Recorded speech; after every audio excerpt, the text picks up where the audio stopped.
All right. All right. Big collectible. You already know what time it is. We're here with Strange and none other special guest, Crypto Pro, Carlton Flowers. All collectible is happening. You already know what time it is. We're here with Strange and none other special guest, Crypto Pro. Sorry about the background noise for a second. So we're gonna get into it right now. Please drop a follow if you're not already to Crypto Pro, his channel. Once the live is done, we're gonna get ahead and have a link to his channel, and we're just gonna chop it up. So Crypto Pro, how's everything? How you feeling today? Going pretty good. Just flexing a little bit with my favorite Jordan gear, my favorite Jordan hoodie. Having a good time, ready to talk some NFT, crypto, anything you want. Just hit me up. Let me know. Let's roll. Let's do it. Let's do it. Strange, you ready? You ready? Absolutely, man. I'm glad to have two of my favorite people, man, together at the same time, man. This is dope. This is historic. That's what's up. That's what's up. You know what? I want to mention, I apologize. I couldn't get my camera to work for whatever reason. While we go through this live, I'm gonna get ahead and be trying to figure it out. Right. On the go. But hopefully, because I've got me a really cool jersey on. I want everybody to see this. So yeah, gotta make it happen. All right. Oh my goodness. All right. So let's do it. So where do we start? We want to get ahead and just start way back from the beginning, just so we can get to know who you are, Carlton. We know who you are as the YouTuber, as the NFT, and the Veve and Crypto Pro, but who are you as a person? The first question, where do we start with your grandparents? Where were they born? On my father's side, Mississippi, Vicksburg. And so the Flowers name comes from great grandfather who was the Irish slaveholder who had a child by one of the slaves, and that was Henry Flowers. That's great grandfather, Henry Flowers. So on down from there, Henry had William. William had Hugh Flowers Sr., and then there's Hugh Flowers Jr., and then me. So that's on the dad's side. On my mother's side, the Stanbro plantation right across the river in Tallulah, Mississippi, or Tallulah, Louisiana, rather. And there was a gentleman who was a slaveholder, who was a Dutchman, had children by the slaves, which was very common back in those days. And so that's where my mother's maiden name, Stanbro, comes all the way down the line. And so she grew up in Detroit, Michigan. And then my dad, while he was in college and on choir tour, my mother's family volunteered to house some of the Lincoln University students. Lincoln University, Jefferson City, Missouri, founded by the 166th Colored Infantry during the Civil War, after the war. And so back then, African Americans could not stay in hotels. So when the choir went on choir tour, they got different Black families to host the students so they could stay at night. My dad was assigned to stay with the Stanbro family, and that's how they met. And the rest is history. Wow. That's very, very interesting about you. Yes, indeed. Wow, very cool. So my question would be, okay, so what state did you grow up in? Was it in the same state or different state? By the time they got married, they moved to Chicago, Illinois. And so I was born in Chicago and lived there until 1973 on the south side, right off the southern tip of the Dan Ryan Freeway.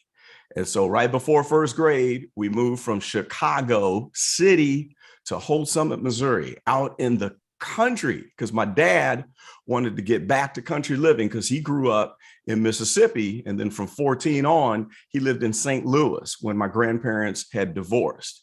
And so after that point, his dream was to get a small farm where he could garden, have farm animals, and the likes. So when he got the job at Lincoln University as the choir ensemble director, that's when we moved. And from 1973 on, I was right here in Central Missouri, 7 miles across the river from here in the capital city in Holt Summit, Missouri. Wow. Love it. So growing up, you know, Strange and I love talking about cartoons. All right. We're in our 40s. We're not going to give away exactly how old we are. Okay. 54. Oh, 54. Yes, sir. Born in 1967. You got me beat by a few years. So you know what? Let's do a comparison. What kind of cartoons did you watch growing up? Well, the number one was Bugs Bunny, Looney Tunes.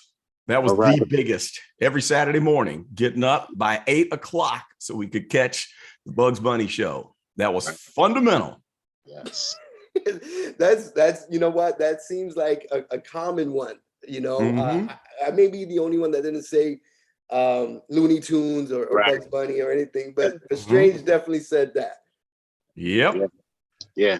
It's man, it covers so many bases. You got Taz, Daffy Duck. I mean, what's his name? Longhorn, Foghorn. Foghorn, Porky Pig. I see. Oh yeah. I say, boy, come over here, boy. Oh man. Sylvester. Oh man. So let me ask you, do you think that we'll see on Veve, you know, some Looney Tune characters? What do you think? It's got to happen at some point because that's history right there. And that's retro. That's the fundamental. And so since Bugs Bunny dates back to the 40s, and if you'll remember way back when it started black and white and then went color. And if you'll remember back during the wartime, you know, you got Bugs Bunny cartoons that would reflect what was going on in society during the wartime. And you also had the old cartoons way back in the 50s. If you will remember the dude who predated Elmer Fudd, who was the hunter before Elmer Fudd? Do you remember that there was a character similar to Elmer Fudd that came before him? Never seen it. He was black. Wow. Never I'm seen gonna have to send you the video sometime. They kind of phased him out by the late 60s, early 70s because it was very not politically correct. Yeah. And so those were some of the funniest times of watching these awful stereotypical characters that they had on Bugs Bunny, but it made us laugh. We thought it was hilarious. But the hunter, he was slow talking. He was dumb. He had big hanging lips. And he'd say, I was going to catch me a rabbit. Good Lord. Yep. Man.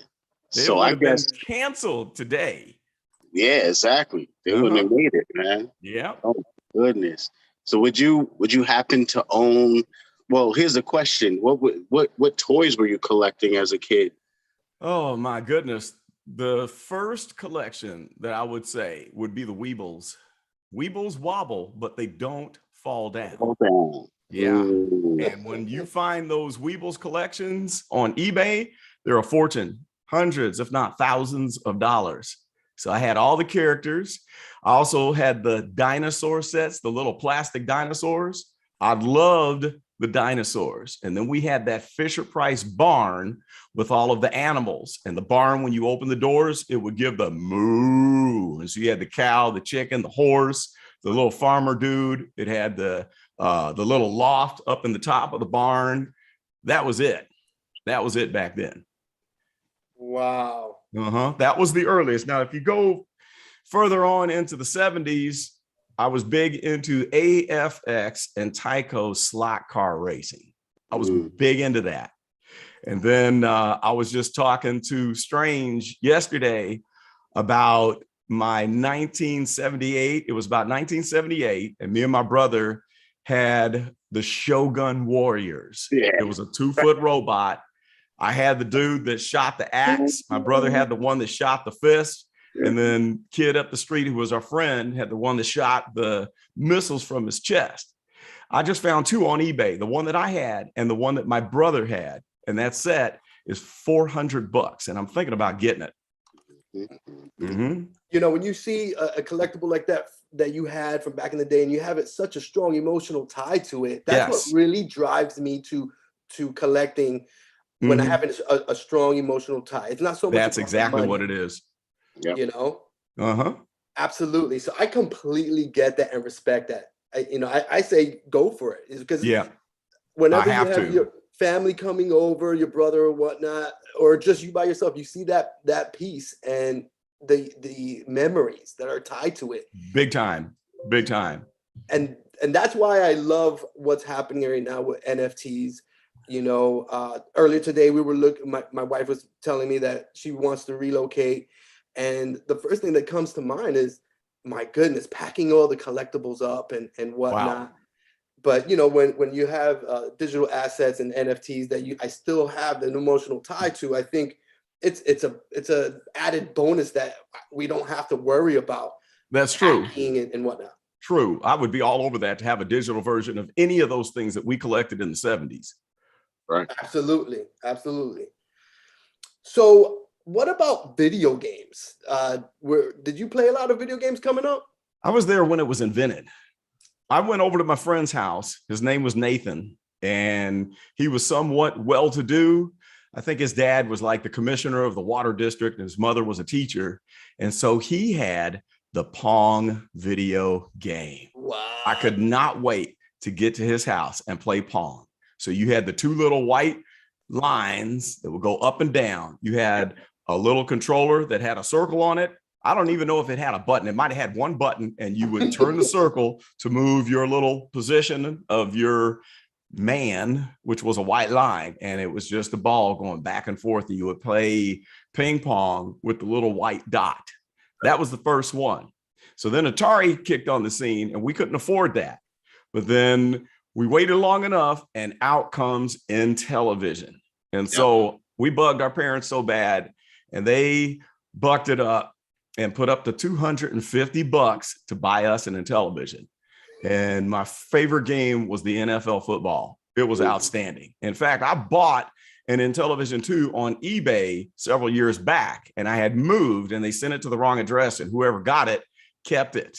But I probably will buy another one. So Intellivision, man, we wore that sucker out. No, that was the game. Yeah, yes, it was. Do you still happen to own any of your old toys? Not many. Most of them are gone. And man, oh man, I wish, I've got very, very few. And one reason is my little brother, Ted, who lives in St. Louis, Missouri. He's a football coach and a teacher now. He was the destructor of everything. And Ted tore up all of my toys, collectibles. He had Tonka toys, and he was the only kid I've ever known who could tear up Tonka toys. Tonka, Lord, yeah, that's right.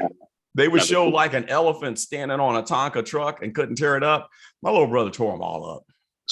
He was something else. So we don't have much left at all from that. But the one thing that my little brother did not tear up, he found all of me and my older brother, who passed away in 2000.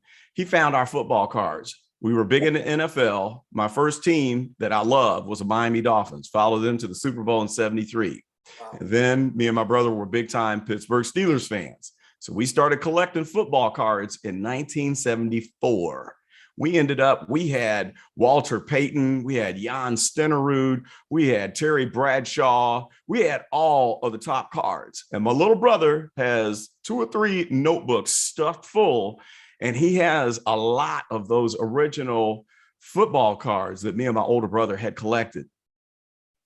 Wow, that's super dope. So at what point, do you remember at what point that you said, you know what, we are onto something. I need to hold on to these. These are special. I never got to that point. I didn't realize it because we lost interest in the football cards. But my little brother was the biggest sports fan of all of us, even though we were all huge sports fans. But it caught on to him and he realized it. And so he jumped on the bandwagon and started to collect baseball cards because he played football, basketball, and baseball. He almost made it into AAA with baseball and played semi-pro football. But when he was young, he knew real quick that those things were valuable. And so he kept them, thank goodness. So speaking about sports, what are your favorite sports and what are your teams? NFL for sure. That's number one. NBA number two. Golf. I played golf in high school. Love Tiger Woods. And as far as favorite teams, I've got like 5 favorite teams, but the number one favorite team right now is the Kansas City Chiefs. Now, growing up, it was Pittsburgh Steelers, all Pittsburgh, and then we were big fans of the Lions because we would go to Detroit every summer and then every Thanksgiving growing up all the way through till I was in college. And we would go to the Lions game. I had an uncle who was an accountant and he spoiled all of us. He'd say, who wants to go to the game? We'd all load in the cars and he'd take 10 or 15 of us to the Silver Dome to go see the Lions play. And the biggest memory I have is when I went to Mizzou. Boom, there we go. University of Missouri Tigers.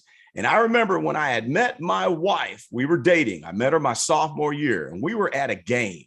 Oklahoma State University kicked through town. And there was this dude that was running up and down the field and lit us up. And I was like, who is this guy? You know who that was? Who was it?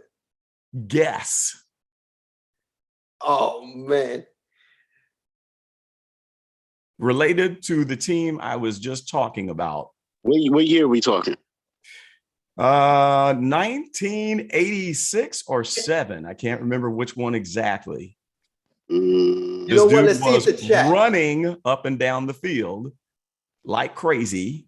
He got drafted after he tore us up. I mean, I would think Barry, but there you go. Barry Sanders, Detroit Lions. So I saw Barry. Then I realized who he was after the draft. And then we got to see him play several years at the Pontiac Superdome. Wow. Mm-hmm. Barry Sanders is definitely one of the greatest running backs of all time. Yes, he is. He's a super person too. Did you get to meet him? No. Nope. The fact that I was able to watch him play because obviously he retired early. Right. I feel privileged that I actually got to see him play. Strange, how do you feel about Barry Sanders? We never really spoke about that. Yeah, agreed, man. Honestly, I used to play PAL, and back in those days, that's when I was playing. I was a little kid, man. And personally, I tried to pattern my game after him, but a lot of people said, from their perspective, I look more like Walter Payton, sweetness. Yeah. But that Barry was just amazing, man. It was a weird thing though, because you could watch a whole game, and there's usually going to be something crazy that he does. Yes, but absolutely. A lot of the time it wasn't enough for the team to win. Daniel Craig was holding them back. They didn't have any weapons really. So it was one of those things where it was like Barry was all they had. So, right.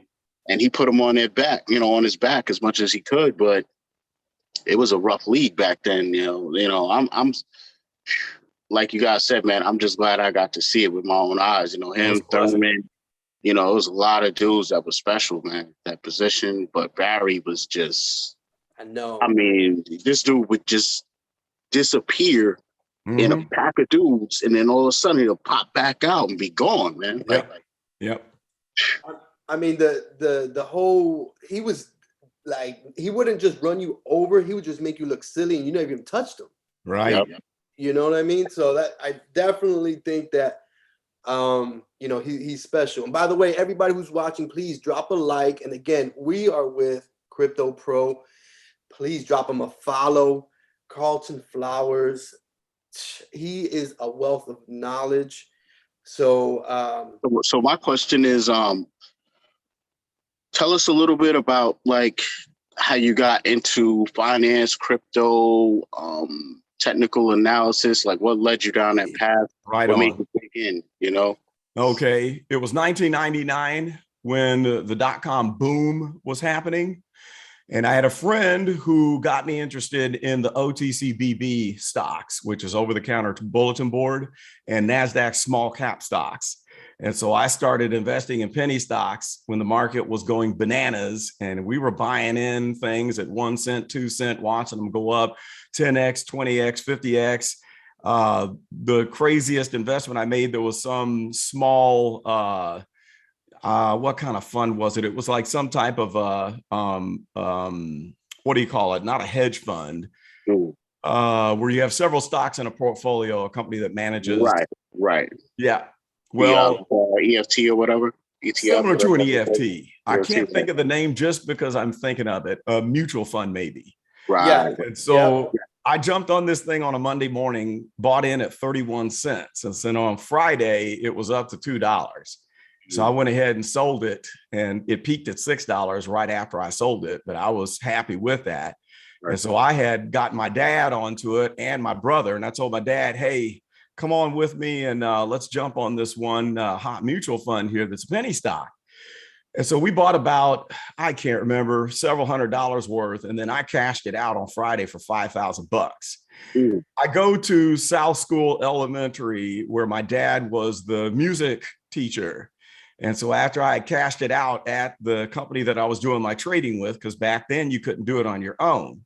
And so I got $5,000 cash. I go walking into the school, into the office. My dad was in there talking to a few other teachers and the secretary. I said, hey, Dad, I cashed out of that mutual fund. And I pull out this stack of hundreds, like, here's your half. And I just start counting out hundreds. And everybody was sitting there looking at us like, oh, my God, what is going on here? And that was one of my most memorable moments in investing, being able to share that money and flip those $100 bills with my dad there. And oh, he was just so proud. He was beaming. And so me and my brother went on to play those penny stocks heavily. And that's when I discovered technical analysis, was from the penny stocks. And I started to get really good at it. So then we had the dot-com bubble burst in the year 2000, and everything went to the toilet. Well, I knew from reading a book that my older brother gave me. It's an excellent book. I'll have to send you all the title. It's talked about how the stock market operates in 13-year cycles. And this is where I learned the 4 phases of the stock market. The first is accumulation, and that's where it's really low. It's laying low like a dog. I say this on my videos a lot. Yeah. The next phase is consolidation, where you get a little bump up and it starts to do this. The next stage is markup, and that's where it runs vertical. And the last stage is distribution, and that's when you get to the blow off top, and then it does this and whipsaws and sells off. So with the stock market, the crazy cycle would happen every 13 years. Well, I put away the penny stocks. I said, I'll come back in 2013. And I jumped back in it. And you can see even on my blog site, I have a section for penny stocks, and I started doing TA on penny stocks again. And I really didn't jump into it like I did in 99. Well, somewhere around 2010 or 2011, I had heard about Bitcoin. And I thought, that's pretty interesting. This sounds kind of cool. I want to learn how to do Bitcoin. I want to mine Bitcoin. And it was very complicated. It was not easy to buy. And you had to learn a little bit of coding. And there was no such thing as these easy centralized exchanges. Exactly. Well, I started to think, well, what am I going to do with these Bitcoins after I have them? Because I don't see very many places where I can buy anything with it. So I was like, oh, well, and I forgot about it. The price was under $1 at that point. So then in 2017, when I discovered that Bitcoin was at $6,000, after messing my draws, I said, oh my God, I got to get into this and check this out. Right. I started studying crypto. And I quickly learned that the crypto market goes 24 hours a day, 7 days a week. Right. With the stock market, yes. With the stock market, it was 8 to 5, Monday through Friday, weekends off. But then after studying intently in the crypto market, I noticed that the TA that I was doing with the OTCBB was just about the same. And the only difference is you did not have the opening gaps where it would gap up or gap down from the pre-market activity. That was the only thing you did not have. Besides that, the TA worked exactly the same. And I was shocked. And then I thought, well, technical analysis is based on the effect of human emotions, supply and demand, and how people FOMO.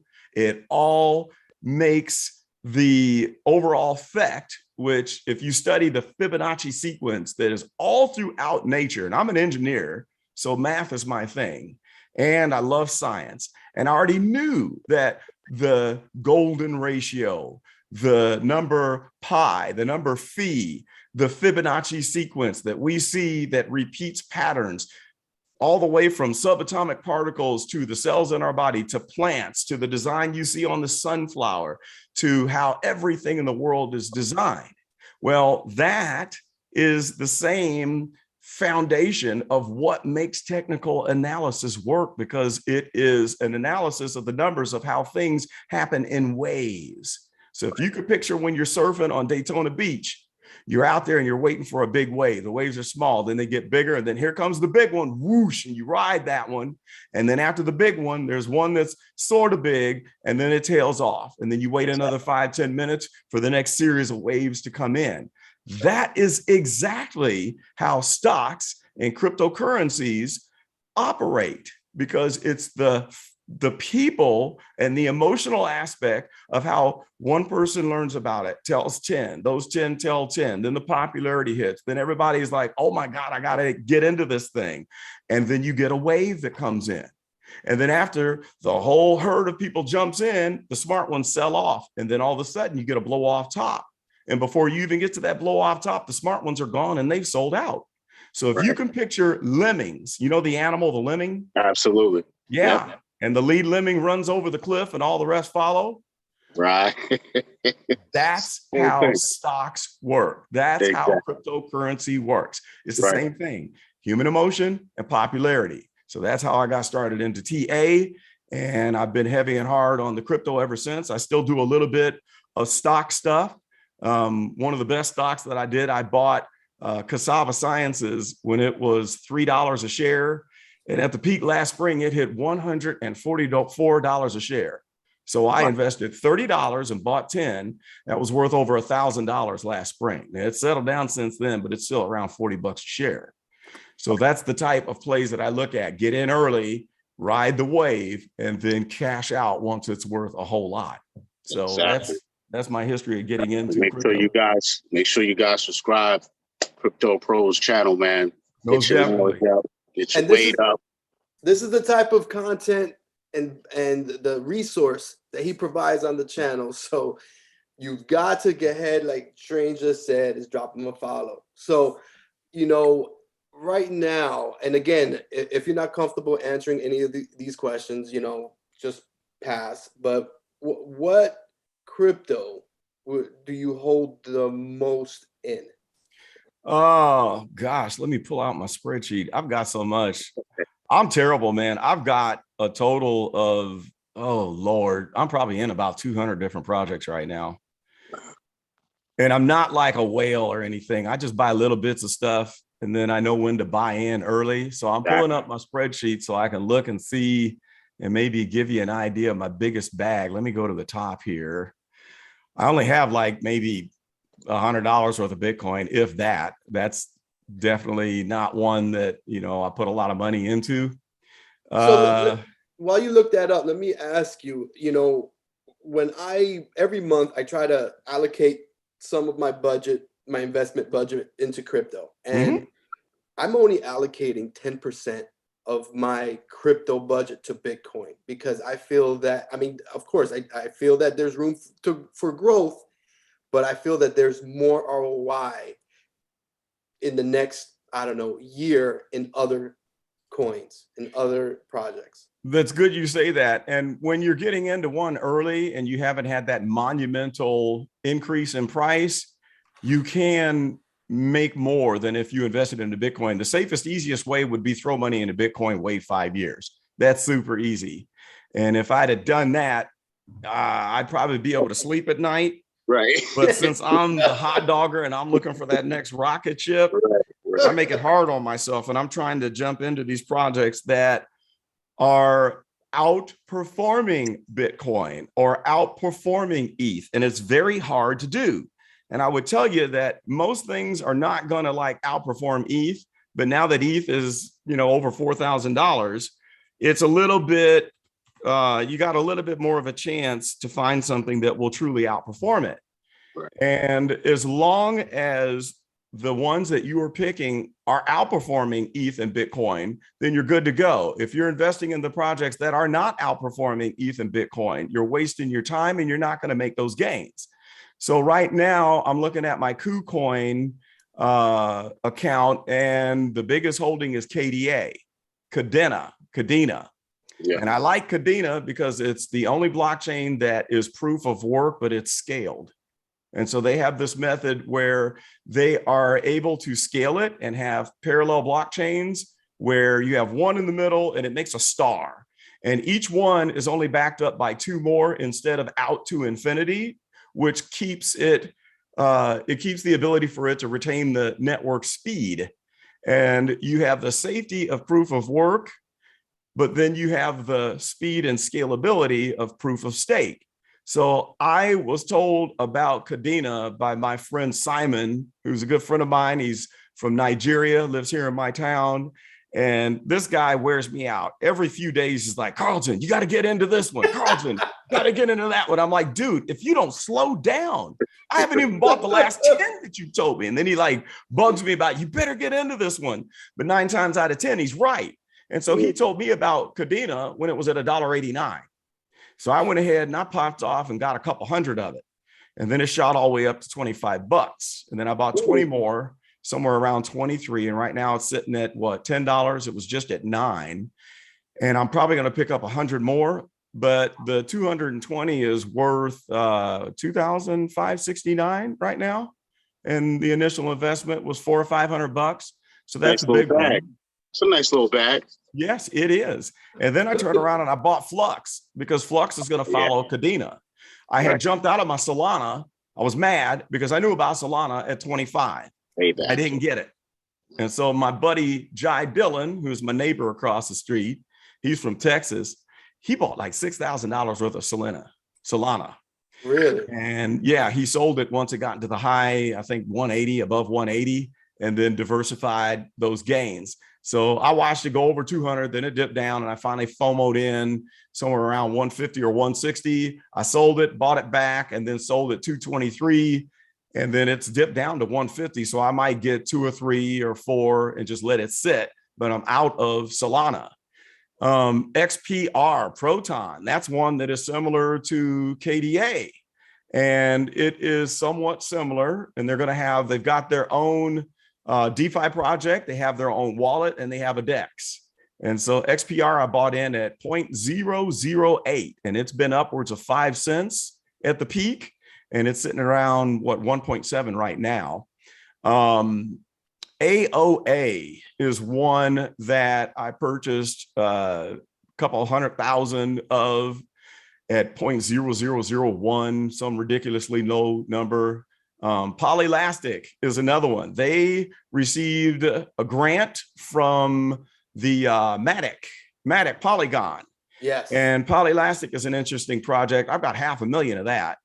GMEE, I'm sitting on about 1,000 of that. I've got some Gala, sitting on a little Gala. Telcoin, I'm sitting on just 20,000 of that. BPro is a good project. I discovered BPro when it was at 0.0003, and I did not buy it.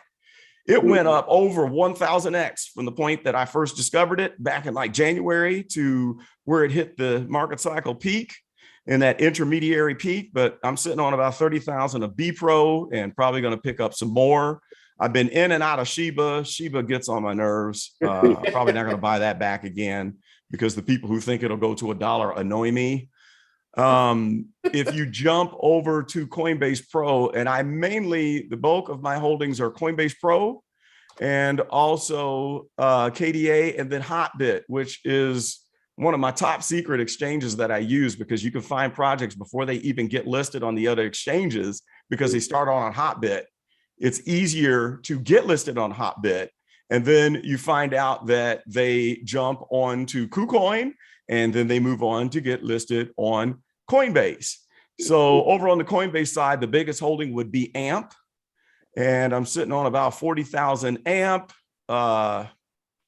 man, this portfolio was way up during the peak, and I should have sold a lot of these last spring. But the new strategy is to buy low when they're laying low like a dog. And if you miss a peak, because I thought that, all right, we're going to continue on till we have a bull market peak in October, and we all know that that did not happen. I think the market cycle peak will be in March to April. So the new concept is buy it. If we dip down and correct like we are right now, dollar cost average. That means buy more when it dips down. And that way you're not having to FOMO in or chasing them when you're buying into a run. You never want to do that. IOTX, I'm sitting on a nice bag of IOTX. Jasmy is an interesting one. I got a nice bag of Jasmy. Now, most of these are on which exchange? That's on Coinbase Pro. Yep. And someone in the chat wanted to know, Fast Eddie P had a question. He wanted to know your thoughts on Polkadot. Oh, I got some Polkadot. I had bought Polkadot at first at like $1.25. And I had 100 Polkadot, and then it exploded. But right before it really peaked out, I sold out at about 20 because the market turned around. And I was like, oh, dear God, why did I sell? But now that it has gone back down, I think I got like 20 Polkadot. So I'm sitting on Polkadot. Got a similar bag. I'm sitting on 350 Matic Polygon. I first was going to buy Matic at 10 cents and didn't. Still kicking to myself to this day. I was going to buy ADA Cardano at 8 cents, but it popped to 15 cents. So I said, I've missed the run. I didn't get it. Now I don't hold any ADA, and I'm not going to until it goes below $1. Otherwise, I'm not going to buy it. ACH is a good one. I'm probably going to be buying more ACH. I discovered ACH on KuCoin when it was at 0.005. And I was waiting for it to dip a little bit more and then ape in. Well, guess what happened? It got listed on Coinbase the next day and it shot to 28 cents. Oh, boy. Kicking myself ever since. And that can happen with any of these. It can. At the time, you never know. That's why I'd rather have a little bit everywhere. Yep. And then just DCA. Well, what I did, I waited until ACH went down to like 6 cents and I picked up like 7,000, and I'll get 1,000 here and there. Filecoin is another one. I'm sitting on 10 Filecoin right now. It's been upwards of 158 or was it 175? And I've been buying at between $35 and $40. XYO is a good project. Anchor is a good project. Litecoin. I'm back into Litecoin. I got 2 or 3 Litecoin. Another sleeper that people do not realize is ENS, Ethereum Name Service. It's sitting at what, $46 right now? I've been looking at that myself. Yeah. Uh-huh. That's going to pop because a lot of people they're getting active, with that thing. So you better believe it. Now, Uniswap, I call it Uniswap. I've got 10. I'm probably going to pick up another 10 if it goes down. I had my original Uniswap bag. I was in at about $2.25. I had over 100 of it and sold it, but it's going to have its day. Dogecoin, I got a very small amount, but the thing is, in 2018, I had 300,000 Doge. I bought in at 0.002 and I sold at 0.003 in a few digits. So I thought, well, this is stupid. The supply is too high. It'll never go anywhere. We know what happened after that. Yeah. I got a few friends that cashed out at 70 cents or whatever that was, man. Yep. It's a lesson learned. I owned Digibyte and IOST as low as 0.002, 0.003. Both of those have 100x'd since 2018. Wow. The lesson learned, when you buy that stuff, you get them when nobody else is buying. Exactly. When it's laying low like a dog after it's finished sailing down. And once it's laying low like a dog and it's not moving, then that's when you go in hard. You know what it sounds like you're talking about? Veve. Yes. America. It's all the same, baby. There you go. Yeah, my girl Storm, who they fronting on a haircut. We fronting on a haircut, man. That's very unfortunate. I see that. Storm, I'm shocked. No love. I'm shocked. No love, man. All because of the haircut. Like, what, they changed Storm? No, they ain't changed it, but a lot of people are not feeling it because of the I know. Yeah, that's sad. which is ridiculous. Yeah, I liked it because it gives more of an African feel. Exactly. A lot of people can't identify. They can't relate to that. No. They don't know what they're looking at, really. They have no idea. You know, they're tying in the Wakanda connection. Right. But a lot of people on Veve, I notice, are not necessarily really into the things they're trying to acquire, really. You know, that's just to keep it real. You know what I'm saying? True. That's why, like, I'm in these chat rooms with people, and the questions I see are just amazing to me. I just want to be like, what year were you born? Or they don't know. From? Like, you know, they don't know. It's just interesting to me, man. So speaking about Veve, I like, you know, what Strange brought up. And I've watched some of your recent videos. Just in case anybody who's watching hasn't seen the recent videos, drop a follow to Crypto Pro. He has information on NFTs, on crypto, and NFTs on Veve and whatnot. But if anybody hasn't seen your recent videos, can you just give us an insight on the Veve collectibles that you have an eye on? Yes. And let me take it back to when I started. I think it was late February, I think. I don't even remember how I discovered it. But when I did, I got really excited about it. And I thought, I need to check this out. And that was back when we just had the season 1 early stuff. Okay. And it was Josh Tran, JT, shout out to JT, and also Adam Durabi, who's in Great Britain. The three of us, we went bananas way back in the beginning because we thought this is going to be big. I remember when things were on that app and it would take days, weeks, or even months before they would sell out. I remember buying Batman and it was just on the app for like weeks, you know, before it was gone. I remember when the China only market and us dealing with people that had the accounts in the China only market, and we were heavily trading or paying people a premium so they could buy stuff for us that was China market only before there was a market on the app. And then I remember when items were selling out. I remember Ghostbusters, and one night, and me and JT and Adam were on Telegram, and what would normally happen, one would message the group and say, hey, there's only 150 Moogleys left. Oh my God, what should we do? And Adam would say, buy, buy, buy. And so I'd be just sitting there buying. And we would watch the count go down until it was at 0. And we did that with the Ghostbusters 1 logo. We did that with Stay Puffed. I remember with Buttercup and Blossom. I remember buying those all the way down to 0. We're like, why are people not getting this? And so I'm like, dear God, I'm, just killing my bank account sitting here, $15.99, $15.99, $15.99, one after the other. And I'm like, man, I hope this works out because I'm going to be so in trouble. I'm going to be so broke if this just ends and I'm not able to cash out or if they're worthless. So then it started to heat up. And that's when I started flipping these things on eBay. Man, I tell you what, I had like over 200 items and I sold half of them on eBay.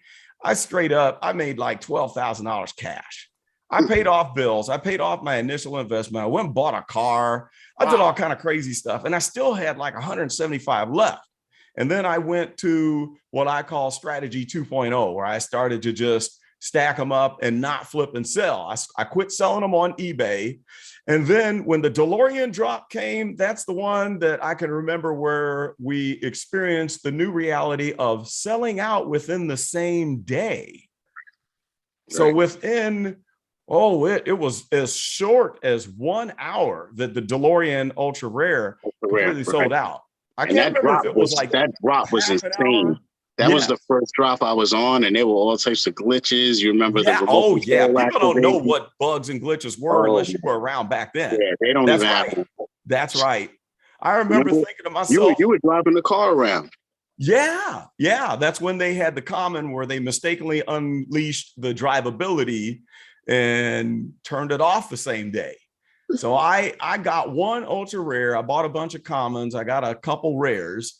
And I remember before that drop, the whole month leading up to that drop, I was thinking, dear God, I want the DeLorean so bad. And I was thinking, there's no way I'm going to get one. I was like, I'm going to be so upset if I don't get one of these DeLoreans. And I was like, I just want one DeLorean. That's all I want is one DeLorean. Let me be blessed to have one DeLorean.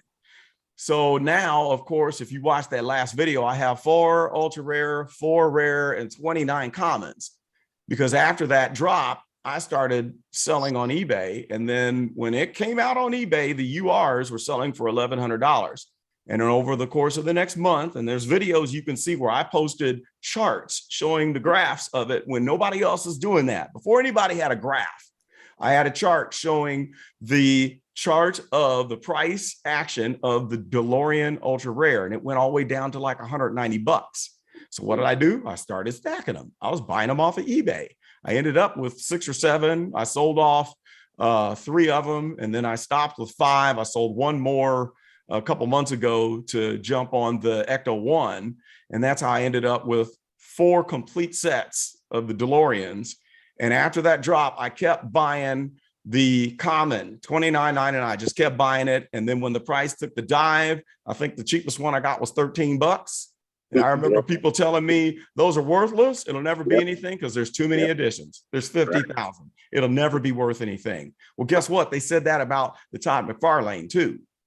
Oh, I remember thinking don't forget about your boy Joker Who Laughs. You did a great video. Oh, Batman Who Laughs. Yes. Yeah, I just Batman bought another one today. I got 9 of those. We were talking behind the scenes like way back, man. About that was like one of the first things we chopped it up about. We're like, that's right. That's exactly right. Were they still in the, I think they weren't even sold out, were they? Batman Who Laughs did take quite a while. It was on the app for months, not sold out. Yes, you are correct. We were sitting there like, yo, these things are like 30 bucks, man. Like, and then we had Damian Wayne, because you put me on to him. You were the first one to put me on to him. Yes. And there's only 22,000 of them. But back in the spring, there were like, what? 200,000, 300,000 users, and people saying, man, these things will never be worth any money because they keep having too many drops. And if we continue to have these drops, it's going to dilute the values across the board. And especially with these stupid high editions, 50,000 is way too much. You should have heard the complaining going on and what happened. But back to that Todd, I was like, the Todd McFarlane was the coolest looking out of everything. And I thought $89.99 is kind of expensive. I'm gonna wait a while. And I waited and I waited. And then one day I got up and I thought, I'm gonna buy this, and it was sold out. I was like, oh no. So then the value shot up to $400, $500, $600 on eBay. I was like, oh man, I messed up. And then I pulled off a trade where I had 3 China market only that I traded off that I had $131 in, and I got the Todd. And then I bought another one off of eBay. I found somebody that was selling one for like $300. So I bought it. Well, then I turned around and I sold the second one for $1,000, which I should not have done, several months later. And I still got the one original, and I have something else to show you. I'll be right back. Nice. So Strange, man. I mean, this is super dope, man. I love talking about the Veve platform marketplace, what areas we can buy and you know. Yeah, we got to chop it up about that, man, once we get back into it. Absolutely. You know, hopefully pick his brain and see what he's thinking. You know what I'm saying? We got John G in the chat. We got Natasha XO. Jake J is in the chat. Brendan, of course. You know what I'm saying? We actually had an appearance by the GALE. You know what I'm saying? I don't know if he's still in the building, but the GALE even showed up. Yo, the GALE. What's up, the GALE in the house? What's the deal? Look, chat, everybody. All of y'all need to like and subscribe to the GALE. You'll see in my links, I've got links to the GALE, to Rebel Duck, and of course, vevedrop Chris, and Butt Thompson. And every one of my videos, I've got links to them. And then there's going to be, I need to add you, Joey. And then when Strange comes on, your links is going to be in all of my videos too. All right, are y'all ready for this? Let's go. We're ready. We're ready. No. You got the physical. Yes, you got the what? Man. What? How much is this on eBay, man? No need for him to spin the Veve wheel. Nope. And you know what? When I bought this, it was a mistake because I thought it was the NFT. And then when it came in the mail, I was like, what is this box? I was like, oh God, I bought a statue. Dang it. So that's a couple hundred, huh? I paid $150 for this. I don't even know what they're selling for now. It's probably a lot more than that. Yeah, it got to be more now. Oh, you know it. Oh, so this is going nowhere. I'm keeping it. Awesome, man.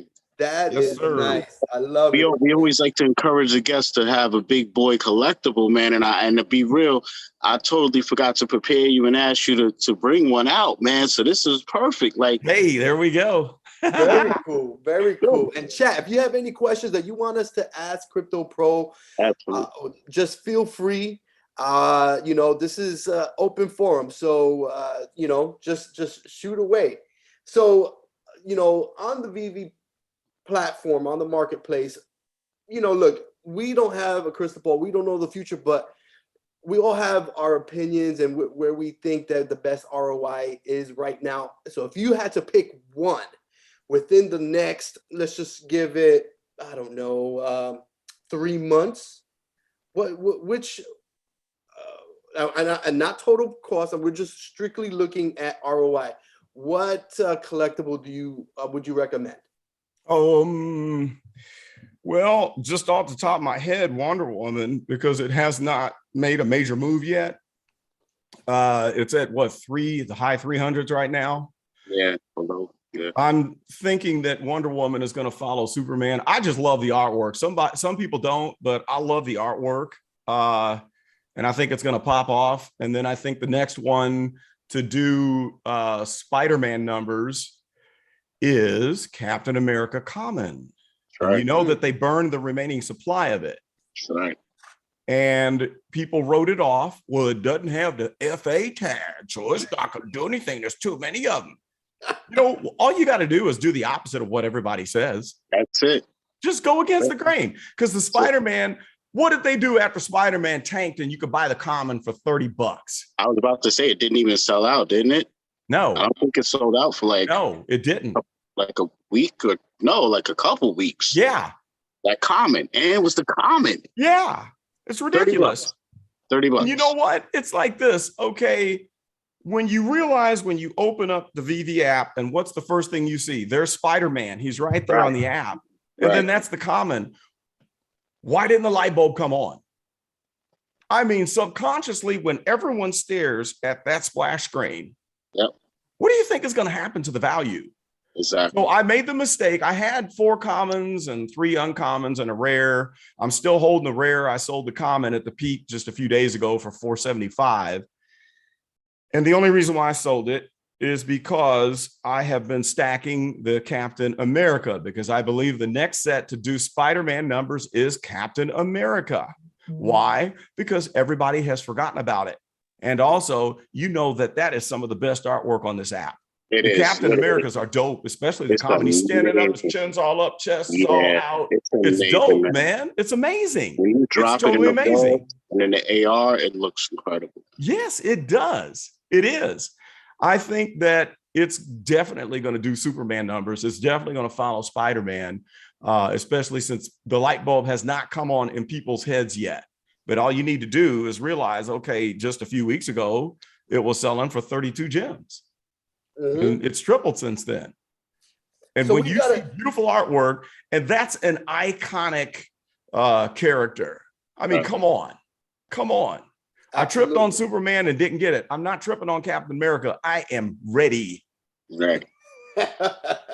No, absolutely. I thought that was kind of odd that they weren't selling out. You know, I should have stacked up more than I did. But absolutely. You know, it's just we all have regrets. But before we even ask about regrets, there were more regrets that we had on the app and decisions that we've made. But a question came in by Jerry. What comic do we think is the most undervalued on Veve? I want to go first here on this one. I've been preaching about Ultimate Fallout 4, first appearance of Miles Morales. The fact that he hasn't come up on the big screen MCU. Can I add a caveat to that real quick? Yes, go ahead. I think that although the buzz right now and for the last week is centered around people grabbing commons, I think that there are a couple of books that should be excluded from that. And I think, like me, at first I started stacking the commons, and then I actually looked at the cover more closer, and I realized you couldn't even see his face. There's a banner going through it. So I immediately started selling my commons because they were going for like the same price as the uncommons. And then lo and behold, when you look now the uncommons are separated from the Now, commons. which one is this again? It's the one Miles Morales on the cover. Ultimate Fallout 4. Okay. So I think people saw what I saw in that when it comes to the common of that book in particular, the original book, I'm pretty sure had Miles Morales' face instead of this black banner going through his face. So I'm thinking that's why they made that the common, because it's not the original book. The original book is actually the uncommon for that book. Very interesting. I like that take. I love that take, actually. You know, something that we all need to consider, because when the collectors come into I'm not saying that they're not here now. Obviously, I'm a collector, I'm here. But when more collectors come in, you know, what are they going to gravitate to? You know what I'm saying? Right. Strange, you and I have spoken about this. Right. But we have the emotional tie to him. And, you know, Carlton, what we had said in the early part of this stream is when we have an emotional tie to a collectible, that's what we are going to gravitate to, where we're going to want to invest our money. And that's why I love NFTs, because I see where my kids are gravitating to. And I know in 15 years, they are going to want to collect NFTs because they're already buying digital assets. So I love that take, Strange. Absolutely. And you know what? I'm going to go ahead and scoop one up as soon as I can, because right now I'm not sitting on any of those uncommons. I'm going to grab one uncommon of that. I've got the common, but I do not have the uncommon on that one. Do you see what I was saying, though? Yes, I just looked at it, and you are absolutely correct. And literally, like last week, whenever, you know, the comic buzz and the common cover buzz was going on, I was just looking, and they were literally neck and neck in price. Right. I was just like, nah, this is not going to order. Good call. Good call. Absolutely. I like that. I like that. So Westside Jody said he believes the original is the common, but I don't. We're gonna have to check that, you know, after the stream, I guess, you know, verify that. But regardless, you know, it's where I think that the most room for growth is sitting at in all the comics where they currently are sitting at, in my opinion. You know, once Miles Morales comes up into the movie theaters, has his own main movie, forget it. Everybody is gonna be like, yo, big boy collectible. Big right time. there. Yes, sir. Big time, man. This is it. That's gonna be caliente right there. People are gonna be muy caliente. Muy caliente. People are gonna be going crazy. Mon ese. That's gonna be lit ese. So, you know, we've been chopping it up now a lot about, you know, your different investments. You know, I'm just curious, how does the wife feel about this? Because, you know, sometimes I get a little bit of heat from my wife. How does your wife feel about this? She's rolling with it. I mean, she takes a little interest, not much, and she pretty much trusts me on this. With crypto, she's always asking, well, why don't you sell it? Well, when are you going to sell them? But since the VeveNFTs, you can kind of see them, and it's a little bit, it's something that you can visualize. So I think that she kind of understands that a little bit more. And then she watched me pop off and make $2,000 or $12,000 in a matter of a few weeks. And, you know, the cars, you know, I got that Lincoln Mark 8. I got a 1997 Lincoln Mark 8 with the V8 Cobra engine. Car sitting in the garage. So she can, you know, that's tangible. It's going to get a custom paint job, by the way. Tangibles. Yeah. It's going to get some 20s in a custom paint job so she can see that, you know. Going back, I need to tell you which one, and I'll tell you what, I'm not smart on the comics because I missed out on the comic rage. I had a friend who got me into it in 7th grade, and then I backed off, and I'm ignorant of comics. But the one that I think is undervalued that I'm taking a chance on because, the GALE, he stacked up on Marvel Comics #1. Yes. And I sat there and watched them for sale for $1. When that went down to $1, I thought these will never hold value. What a waste of time. I shouldn't even bought the one that I had because I bought a common and an uncommon. Then I thought, dear God, I just wasted $6.99. Darn it. Okay, so I messed up. But All right, don't laugh at me about this. Now, people always, today, when people laugh at me for stacking certain things, I always have the last word. So I'm hoping that I get the last word. And maybe you guys can help me out and tell me if this theory can hold a cup of water. But it's Marvel's number one. All right. Everybody has written that thing off. And it's at $13.50 right now. I've been stacking that from like $6, and I'm sitting on 20 of them. And the artwork is modern. So they say it'll never be worth anything because it does not reflect a real classic collectible magazine.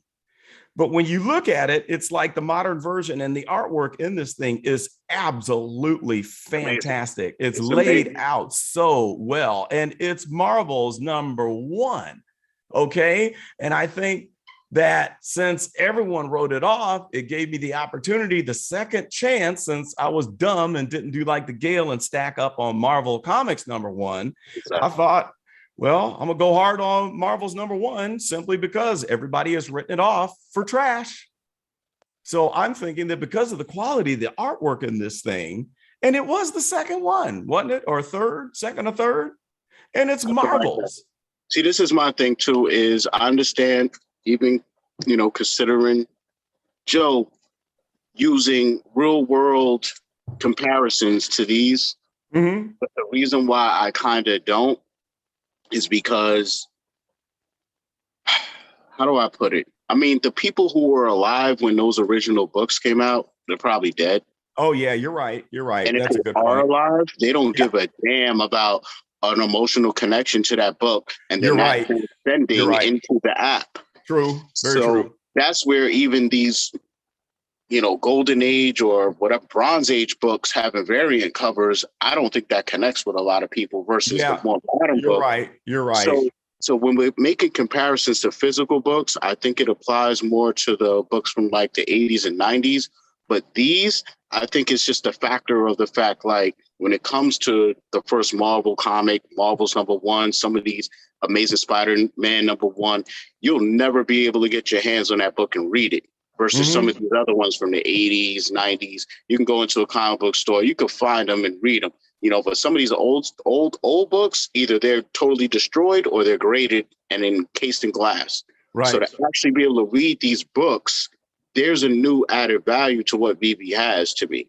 Like the only problem is how sought after are they to the point where people are going after the book to actually read it. I mean, right now, people don't even like reading as it is. You know what I mean? So it's like, I don't know. I don't know, though, how much weight we can put into the physical books, into the digital books all the time. Sometimes, but not all the time. So with that said, favorite quote. That's an inside joke, yeah. So I say that to say this. I'm curious to see what Joe would think, because I know he's in tune with the physical to digital comparisons. This book is not on my radar. Complete transparency, it's not on my radar. CGC, the grading company, they only have a couple of hundred graded. So the people are not investing the money to get it graded. You can get it on eBay, the physical copy, shipped to your house, probably for about $15, shipped to your house. And just, me coming from the background of collecting comic books, the collector that comes into Veve, they're not going to see that book and say, damn, I need that book. Right. And then when you're talking priorities, when you're talking priorities, right? And real quick, what year was that original 94. Book made? Wow. And it has that classic, that's the one with the classic looking artwork, right? Which one? Are you talking Marvel's number one? Yeah. Marvel's one. This one right here. Can you see that on the video? Can you hold the fire dude, the dude on fire? Right. Yeah, right. Here's another thing I had to tell you. Which book is it? I don't know if it's the rare or the ultra rare. Is it of the torch inside the glass and the man is kind of pointing up at him? Is it that one? I don't know. Is it that book? I'm trying to flip to the front cover on. I've got it open right now because there's the two one- of them that tell the same story. And Marvel's #1, Right. with this picture on it, is like the modern. Whoops, I Hold it up can't closer. go on the screen. A little closer. Let me unplug. Yeah, here. I Let's see try it. That one. Wait, that's the story of the Human Torch, right? Yeah, the Human Torch. Right. So there should be another cover where the guy who created him has him in a display cube. Oh, yes, right. There is. Yes, that's the uncommon or the yeah. Right. Yeah. So from what I heard, when it comes to collecting that book, I heard that's the cover that's going to be sought after. Wow. I don't know if that's the common or which one that is, though. Okay, let me get that. I will look at it now. And Strange, yeah. that does make a lot of sense. Oh, it's the ultra rare. There you go. And it's at 114. I'm gonna have to pick one up. Oh man, I'm gonna have to grab that. Why you say that, Joe? Because the collector is not going to see this and be like, oh yeah, I want this common cover. I don't want this book. But as you mentioned, collectors will look at that book, that cover, if it's identified with the artist, and they'll gravitate to that one for sure. Gotcha. Yep. I think I'm gonna pick up that ultra rare. And if that ultra rare pops off, it's gonna drag up the common, the uncommon, and the rare. I mean, the way I look at it is any ultra rare in the $100 range is never going to stay there. It's right. That's true. Go up. There's no ultra rare. Like, you could look anywhere on the app, man. You're hard pressed to find an ultra rare that's under $200, no matter what it is. That's true. Very true. Well, I've got, I guess, over 150 of these comics. I mean, I've been stacking several of them up. And when you guys taught me to get the ones that have the original 1950s, 1960s artwork, I got plenty of those. I've got a bunch of those. And right now with Marvel's #1 common, I mean, I'm up double anyways. I was buying these things like dirt cheap. And it was up as high as like 15 or 16 on the last surge. So I'm thinking, if anything, this 20 stack is probably going to go up at least 10x. Just simply because of the timing of when it showed up on the app. And when people are thinking, okay, I didn't get some of these newest drops, but I see this one here, and maybe this will have future value because of when it appeared on the app. And with the folks that don't make that association with the original artwork or aren't really as in tune to it, but just take interest for, say, artistic purposes, it's probably going to go up a little bit. So I'll profit on it. It may not bring up the 100x, but hey, right. It'll gain. It'll definitely have some movement, you know. For sure. So, you know, these comic books, I think that we're just scratching the surface, because I went into a comic book store the other day and I asked the front desk guy, just curious, if he knew what Veve was. He didn't. Nope. That should tell you right there that we have not scratched the surface. What happens when this becomes a household name? We're nowhere near that right now. No, we're not. They haven't even ran a commercial yet. No. They don't. Imagine what happens in the future when there's a Super Bowl commercial of Veve. It's over, man. I mean, even something as garbage as Marvel's One is probably going to be like a club banger once it's a household name. You know, when they could put an ad in one of the comic books. Oh, you know, man. And show the original Marvel issue 1. Right. And Veve, you know, and that's it. They're going to come in, oh my Lord, and everything is going to go bananas. It will. You know? So I got a question real quick. So what are your thoughts on Omi? Is it a short-term, mid-term, long-term investment for you? Or are you playing it like, you know, when that first nice pop comes, maybe sell off half your position, keep the other half, see what happens, maybe stake it. You know, there's a lot of utility in the coin. So where do you see you going? Because I know you got a nice bag. Yeah, so, I got a milli bag. So I bought in at DCA. I got 2 chunks of it. My DCA price is 0.0027. Beautiful. And I changed my strategy on it. At first, I was believing the hype of the 50 cents to the $1 within the next year or so. It ain't gonna happen. But where Veve is going, this is a long term for me now, and I'm just gonna stake it and get the rewards from staking, because most people do not realize that staking and the DeFi opportunities out there is so there is fertile ground. It's so much better than buying and selling, even swing trading. Okay. And so my attitude has changed. And I said to myself, all right, I'm going to pretend that I don't even have that milli bag. It's just set it and forget it. You know, why even worry about it? I don't look at the OMI price. I don't complain when it goes up or when it goes down. Who cares? Right. Sit on it for 5 years. I mean, can you imagine if you waited long enough? If I wait for it to hit $1?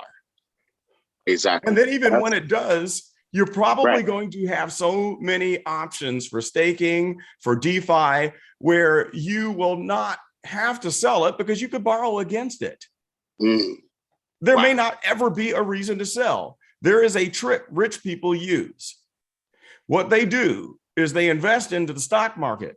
They hold it for long periods of time. We're talking 10, 20 years. Now, instead of selling it and paying a capital gains tax, they get a loan against it. Let's say if you had $1 million, you're going to cash out. You're going to pay a capital gains tax.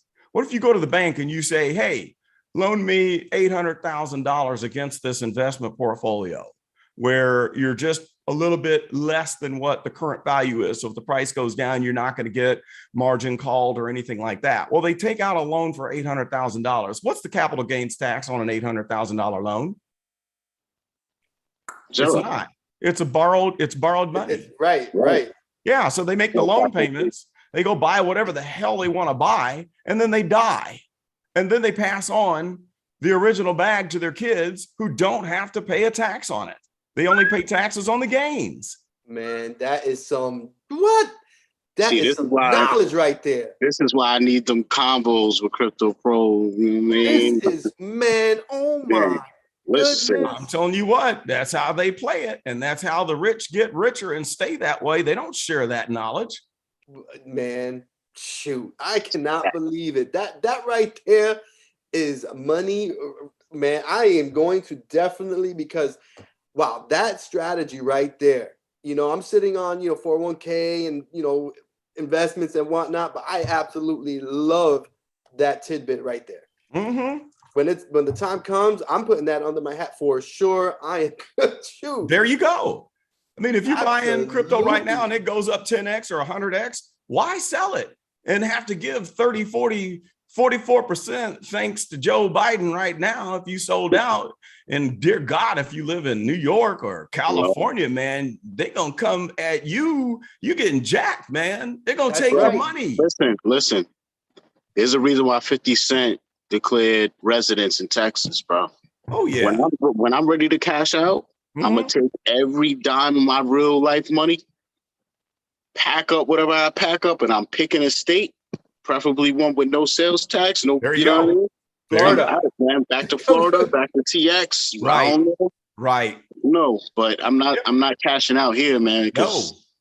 No way. And with crypto and the advent of DeFi, who needs to sell? That's power. If it's gone up 10x to 100x, you have leverage. See, now you're getting into realms that I'm not too familiar with, and that's when I'm gonna need that. I'm gonna need that Crypto Pro. Yeah, I'll give you all of that knowledge. I'm learning it right now. Exactly. Strange, you can be a bank. You can be a bank. Did you know that when you're a bank and you lend money and people give collateral and somebody defaults on a loan, they usually don't get all of that money back? But if you get into DeFi and let's say you put $100 into ETH and then you stake it and then you want to lend it to other people, for that person to borrow 100, they got to put up 130. And so what happens is they got to put and lock away 130 to borrow, because if they default, they're going to pay you all of your money. And if the price goes down, the profit is still going to come to you and pay out the amount that they're defaulting in. Did you know that? No. Yeah. Know nothing about it. Mm-hmm. Everybody who's watching, this is why you need to jump on Crypto Pro's channel right now. Subscribe. Now hurry back, because you may miss another banger. Exactly. This is just craziness. Absolutely. This is just nugget after nugget. Much appreciated. Wow. So, we spoke about so many different things. An interesting question that came into the chat is if you had $1,000, would you invest it in NFTs, Veve specifically, or would you go into Omi? Well, since I have a milli bag of Omi, if the price dipped a little bit, I might buy a little Omi, but I'd probably buy the season 1 NFTs that people aren't thinking about. There's a bunch of FA sitting in there in the app. Yeah, that they're not thinking about. Look at the freaking unicornos, man. There's some sitting in there for $30. Yep. What are people doing? They got FA tags on them in their season 1, and they were China market exclusives. There are collectors that only want first appearance. Yeah, absolutely. You know, that when a collector comes in to the marketplace, the first thing they're gonna do is scoop up anything that's a first appearance. Yeah, that's why, you know, I don't recall what is the latest issue of Amazing Spider-Man, but let's just say it's, you know, whatever it is, 500. Is that issue gonna be worth anything near the original first appearance? Absolutely not. So for people to be sleeping on any first appearance, it's just because it just proves that we are just so in the beginning. Well, let me ask you this: what about FEs? Oh man, and then that actually segued into, I never got to answer the question of my sleeper book. My sleeper book is New Mutants 98. Oh, okay. Let me go get it. Let me see if I got very New nice. Mutants 98. I knew you would like that, Joe. I knew you would like that. I like that. Talk to me. Give me some details. Okay, so I mean, it's plain as, I mean, bro, you the man. You are the New Mutants man. You know what I'm saying? I got the polybag version still, though, with the Deadpool card. I still got mine. You know what I mean? I got a couple copies, actually. But, I mean, come on, bro. That's Deadpool's first appearance, bro. I know, bro. I know. So people that's a super sleeper. And it's just the price that it's at right now is crazy. I was looking at it the other day. I didn't scoop it. I mean, I have a few of those, but I was looking at it. I was like, man, I should jump in and get a few more. You're gonna regret it. That's gonna be one of those books where you're gonna look back and be like, duh, it was Deadpool 1. Watch, it's gonna be that, not Deadpool 1, but Deadpool's first appearance. Absolutely. I love it. Here it is. New you were gonna say something. Okay. Right. I'm checking to see how many I've got. I got 6 of them. Woo! Woo! Woo! Man, I pulled, I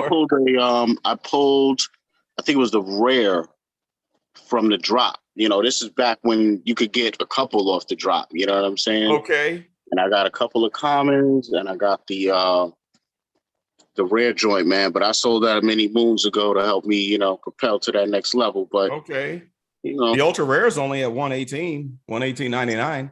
Yep. All right. What was the other ultra rare we looking at? Oh, that was Marvel's 1. Yeah, that one's priced down too. But I think these, what do you think in the next couple of days, once we get into next week, the 12 days of Veve, what do you think? Do you see certain things maintaining their price? Do you see everything taking a dip? What do you think's going to happen? Well, I don't even know what the 12 days of Veve is, to be honest. Half of the stuff I don't even keep up on because I only pay attention to where everybody else isn't. And I let most other people, even in the group, they could tell me more about the current events. I don't care about any of that or the immutable X conversion. Exactly. I know nothing about any of that. I don't need to know. Collector program. Master. I'm stacking, man. Exactly. What? I still don't know what the Master Collector program is going to do. I don't know what that's all about, and I couldn't care any less. You know, I love that you said that because a few AMAs ago, there were so many people asking so many questions about the Master Collector program, and I was like, yo, really? What? It's not even that serious. They're talking about, this mint number, mint numbers 1 through 10, and then 11 through 20. I'm like, yo, for real? I don't know. I don't get it. I'm not going to bust the bank to get, you know, sets and all this stuff. Yeah, I mean, a whole set up to secret rare. Why? But you know, you're going to spend $5,000 to complete a set when you could like sweep the floor on an FA Series 1. Wow. Now, how much do you have to gain by completing that set? Or you know, what are the benefits? Are you going to get cheap land in the Veveverse? Or one thing I'm hearing that they're going to make accommodating for us is the ability to sell sets together in one shot in a marketplace, which will be nice.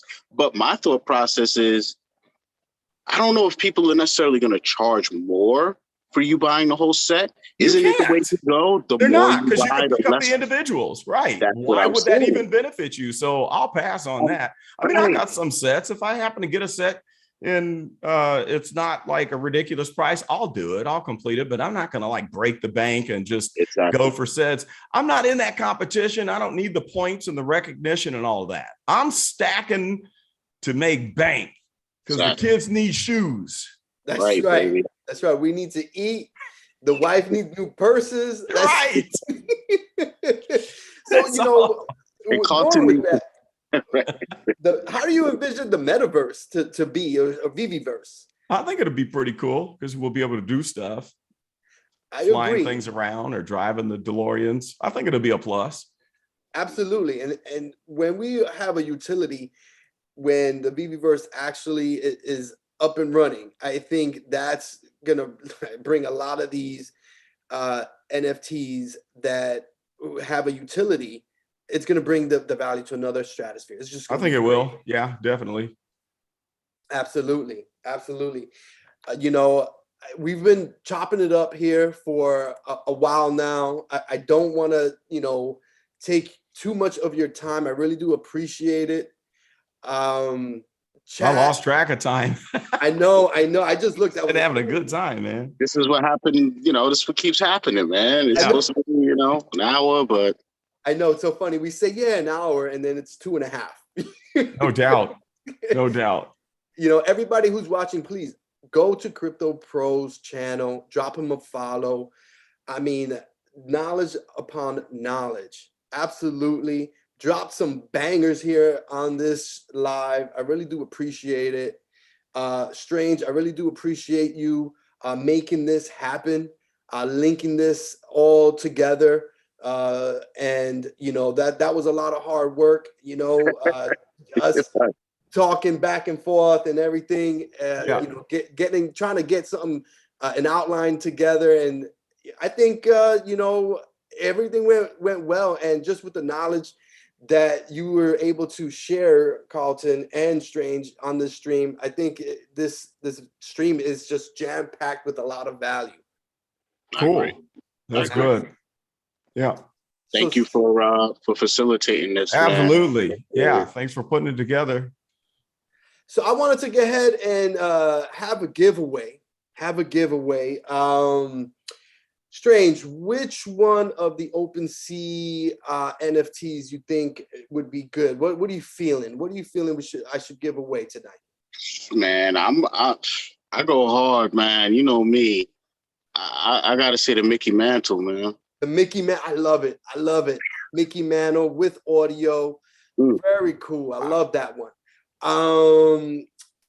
Give me the questions. Drop the question, and you've got to, whoever gets it right. Whoever's the first. Oh wait, that's right. People have been saying. I'm gonna write down. Well, you know my video's down, man. Okay, the first 3 people to get this right. Oh wow. The first 3 people to get this right, Carlton's gonna pick the winner, because people were complaining that they're not getting they're not fast enough with typing and whatever. So this is how we're gonna swing it, so that way it's fair. So Strange, what kind of question? You could either ask something from the stream that we asked earlier, or it could be something Mickey Mantle related, New York Yankees related. Man, I don't like these on the spot questions. And then I want to kind of make it fair, because if we ask something too far back, you know, there could be people who joined later and didn't even hear the question. You know what I mean? Right. Man, Carlton, anything? Let's say, how about if you ask them what year? Now, did Babe Ruth play for? Yes, he played for the Yankees, but he started with Boston. Okay, maybe what about what year when he called the home runs? That famous at the end of his career when he called out the home run? maybe Right. what year, because I don't know what year that was. I remember when he called it and then he did it. Do you all know what year that was? That was crazy. It was crazy. Yes. That was like a crazy sports moment right there. I do know the year. The first 3 people to guess, or not guess, but get the right answer, and you can spam it. You don't have to say just 1 year. That's always the question people ask. Right. But what was the year that Babe Ruth called the shot, the famous shot? I love. Yeah. Oh, we've got one person. Okay, West Side, Cameron as usual. Cameron Brendan. and the GALE. Oh, the GALE. Popped up, yo. The GALE coming in strong. Wow. So you've got Whoa. 3. Wow. So it's on you, Carlton. Who are you gonna pick? We've got the GALE, West Side, and we've got Cameron. Dang. I'm gonna have to pick the.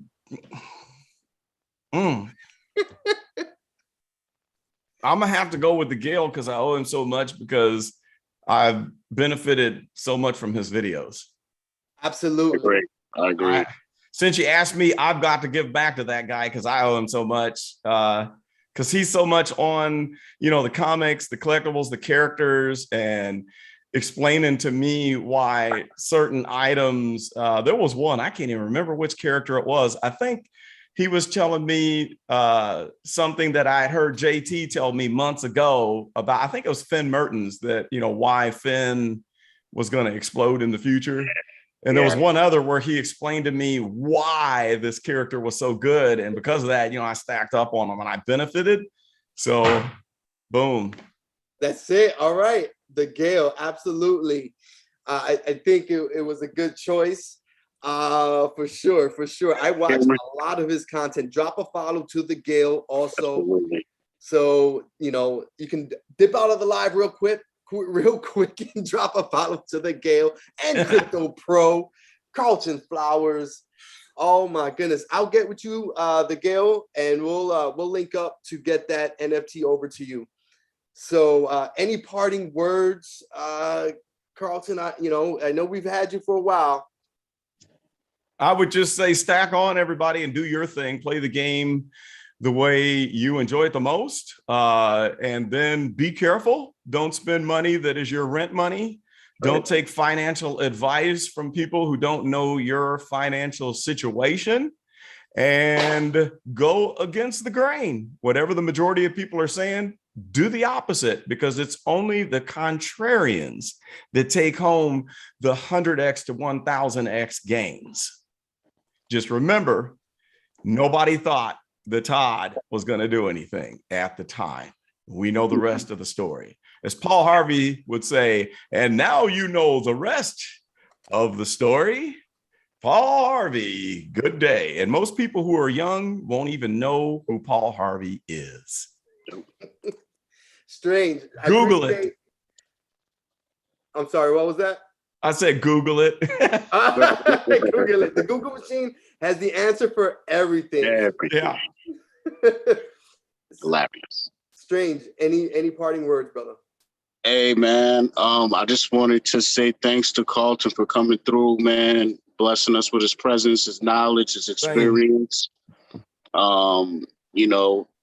Want to shout out everybody in the chat that came through, hit the like, supported us, man. John G, the GALE, Brendan, Westside Jody, Jerry, you know what I mean? Jay Kill in the house. Oh, Jay Kill. Jay Kill. Word up, man. I heard a couple of his joints last night. Yeah. We were grooving to some Jay Kill. Right. So that's it, man. Just let everybody know. I don't know when we're going to be on again, but, stack your gems, man. These guys are coming out hard already. You see, they got Deadpool out here. Yes, sir. And when they say it's 2 new brands coming, just try to stack those gems, man. Yep. Yeah. Absolutely. And one last thing I wanted to mention is, Strange, you mentioned, Newman's 98 first appearance of Deadpool. This may bring some extra eyeballs to his first appearance. I'm just saying. Exactly. I'm just saying. I was gonna say that, but I didn't want to. You see the vision though, right? You see where I was going. Oh my goodness. Oh yeah. my goodness. I like that. I like that. I'm gonna have to get ahead and definitely scoop up a couple of more. Yeah, I'm scooping up a couple too, man. Absolutely. So once again, thank you so much, Strange. Thank you so much, Carlton. Absolutely. Thank you guys. Y'all are the best. Absolutely appreciate it, man. We got to link up. We got to do it again. Definitely. If we could do it on your channel, it would be my honor. Absolutely. It's done deal. We'll do it. Okay. All right, everybody. Real quick, everybody, do keep an eye out.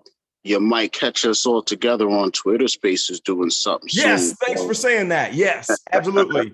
Twitter Spaces. So we would love for you guys to join us. That way we can literally hear from you, interact with you guys on the real time.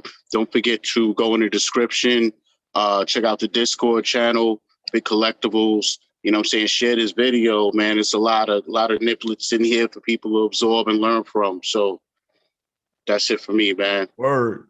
All right, everybody, you know the deal.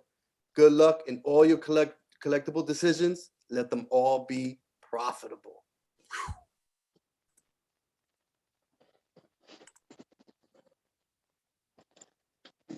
Yeah. All right. That was a banger. That was, wow, man, that was good. Hey, what was that one you just mentioned? You said that this new drop coming out is going to give attention to something else, and I wasn't catching that. Yeah, so it's basically